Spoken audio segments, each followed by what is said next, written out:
dua rumah panggung di Dusun Macini Ayo, Desa Kampung Beru, Kecamatan Galesong Selatan, Kabupaten Takalar, Sulawesi Selatan, hangus terbakar pada Senin, 14 Juli. Warga sekitar panik saat kobaran api dengan cepat membesar dan menjalar ke rumah di sekitarnya. Kebakaran bermula dari rumah milik Tima Daeng Sangat, yang saat kejadian dalam kondisi kosong.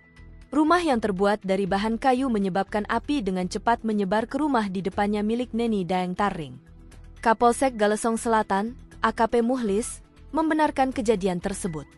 Benar, dua rumah hangus terbakar dan kobaran api membesar lantaran material mudah terbakar jenis kayu, ujarnya. Beruntung tidak ada korban jiwa dalam kejadian ini. Api berhasil dipadamkan sekitar 1 jam setelah petugas pemadam kebakaran Takalar menurunkan 3 unit armada ke lokasi.